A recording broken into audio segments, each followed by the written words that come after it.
Covering more than 687 square miles, the new site, upon its completion, contributed to about 7% of Saudi Arabia's total GDP.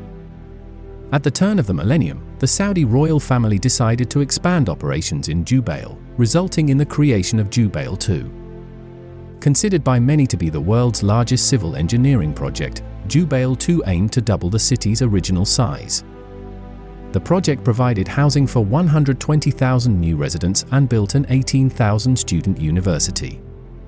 Today, Jubail is a major player in the global energy market, attracting top tech and business minds from dozens of countries.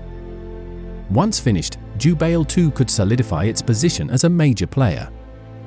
During peak seasons, the project employs 20,000 workers per month.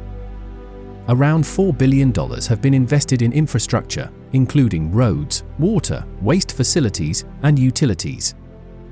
Another $18 billion will go toward the expansion itself.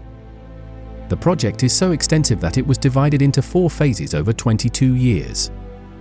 The current timetable has Jubail 2 completed by 2024, though pandemic-related setbacks might delay this. Lusail is the second largest city in Qatar. If you watched the 2022 World Cup finals, you might recognize Lusail Stadium, the largest of its kind in the Middle East. The Qatari government built Lusail and 7 other stadiums specifically for the World Cup, costing about $6.5 billion.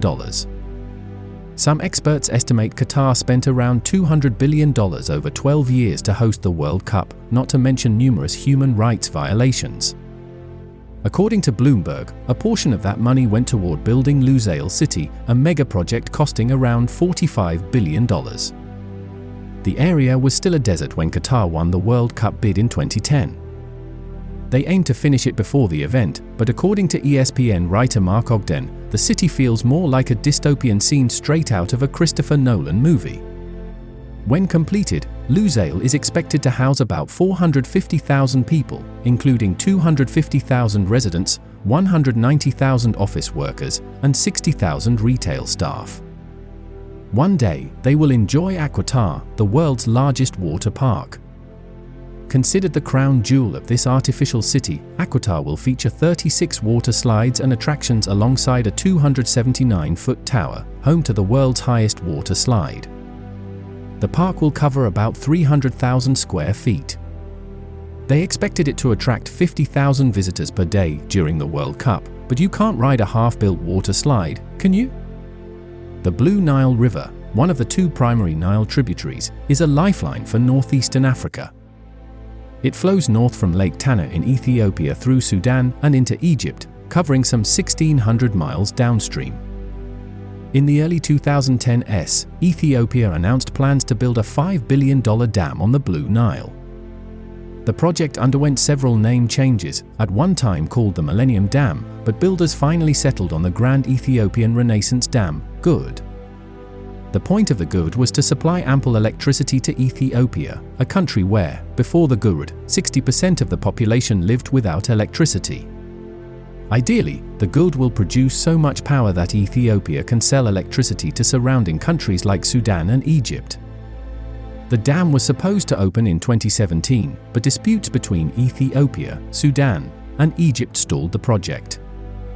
Egypt relies heavily on the Nile River and believes the GUD will significantly reduce the water available by the time it reaches Cairo. Ethiopia disagrees, while Sudan remains caught in the middle. Prime Minister Abiy Ahmed Ali cut the grand opening ribbon that summer. The GUD is officially the largest hydropower dam in Africa and ranks among the top 20 worldwide, alongside the Three Gorges Dam in China. In January 2008, the UK decided to expand its nuclear energy capabilities. After negotiations and budgetary discussions, the idea for Hinkley Point C was born, joining Hinkley Points A and B. At the time, Hinkley B was the UK's most productive nuclear power plant, but it closed in August 2022 due to old age. Thankfully, plans for Hinkley Point C were already underway, plans that now have a £25 billion price tag.